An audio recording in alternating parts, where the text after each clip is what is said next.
Me gustaría escuchar al pastor Armando Alducin sobre las posiciones escatológicas sobre el pre- y postmilenialismo, ya que definen el cuándo será el cumplimiento del milenio y si ocurre o no el rapto de la iglesia. Pre, postmilenialismo y si ocurre o no el rapto de la iglesia. Doctor Alducin.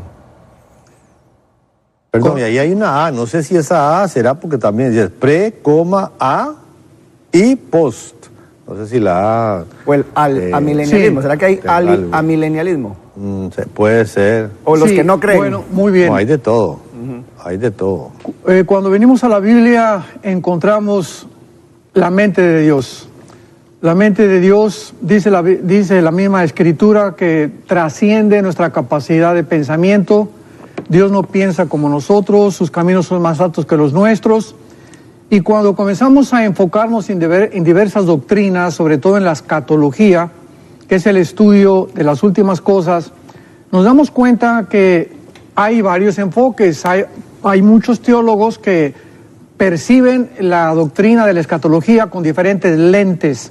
Unos tienen zoom, o sea, lo ven mucho más cerca, otros más lejos, otros a la mitad. Pero es importante estudiar todas las posiciones para ver cuál de las tres existe realmente más peso teológico y más evidencias bíblicas para poder realmente decir que estamos sostenidos en la verdad, porque no puede haber tres verdades. Dentro de la escatología hay el pretribulacionismo, el mitribulacionismo y el posttribulacionismo, que se podría traducir también como el postmilianismo, y hay otro que es el amilianismo, que significa hay personas que no creen ni siquiera en el milenio, porque creen que en el año 70 después de Cristo, cuando vino Tito el emperador romano, ahí se cumplieron la mayor parte de las profecías. Esto es una de las posiciones mucho más débiles que existen en la escatología, porque esto es absurdo, histórica y también teológicamente. Está hablando del preterismo. El amilianismo. Ya. Del amilanismo, ¿verdad? Casi no se puede sostener ya teológicamente esa posición. Pero en respuesta concreta del pretribulacionismo, es la posición más fuerte que existe acerca de en la escatología. ¿Por qué? Para poder entender por qué la iglesia no va a participar en los 7 años de la tribulación, tenemos que entender primero el libro de Daniel. En el libro de Daniel, en el capítulo 9, versículo 24 al 27, se establece claramente que cuando Gabriel se le aparece el ángel a Daniel y le revela el plan que iba Dios a tener en Israel en el futuro, le dice que está compuesto de 70 semanas. Estas semanas no son de 7 días porque los judíos tenían semanas de años. En otras palabras, 70 semanas son 490 años, 7 por 7, 49.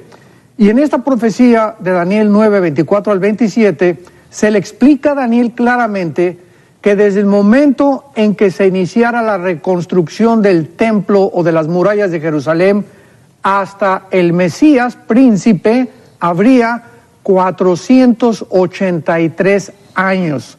O sea, faltarían 7 años todavía para que esta profecía se cumpliera. Esta profecía de los 483 años es una de las profecías y una de las evidencias para todos los matemáticos que nos escuchan y que les gusta estudiar la ley de las probabilidades.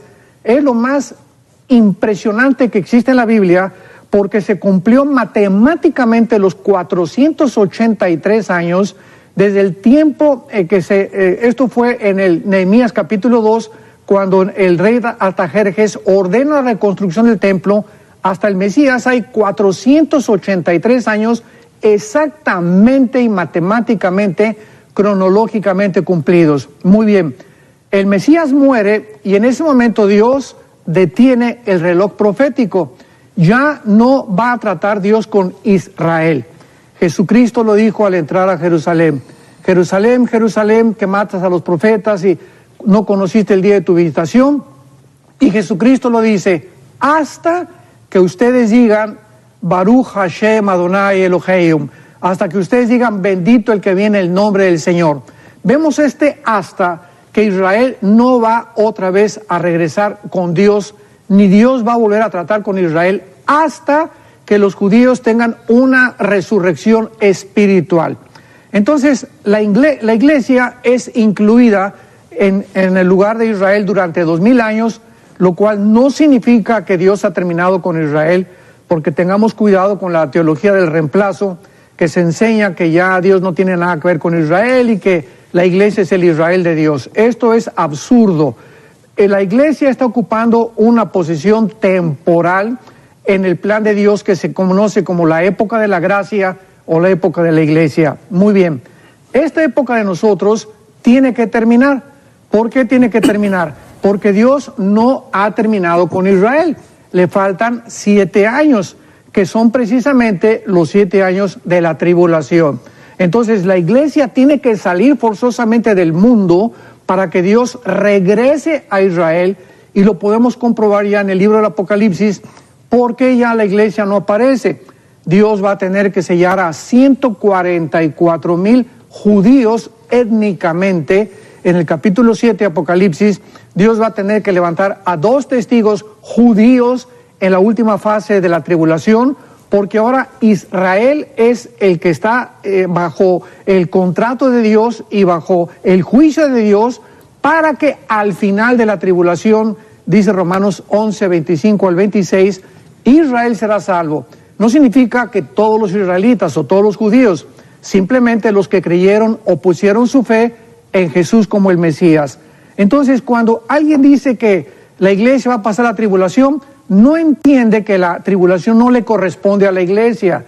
La profecía de Daniel 9, 24 al 27, enfatizo, es para Jerusalén y para el pueblo judío. Entonces, si no podemos separar en la Biblia que Israel es una entidad y la iglesia es otra entidad, vamos a hacer un revoltijo tremendo. Entonces tenemos que entender claramente la teología sistemática para poder comprender claramente qué es lo que le corresponde a Israel, qué es lo que nos corresponde a nosotros. Esta es la razón por la cual es imposible que la iglesia atraviese la gran tribulación. Salimos antes de los 7 años y Dios comienza a tratar con Israel, y también esto no significa que no va a haber salvados durante la tribulación. Claro que los va a haber. Es el último avivamiento final que va a tener el mundo, pero esto no significa que la iglesia esté aquí en estos 7 años que son de un juicio y la purificación de la nación de Israel.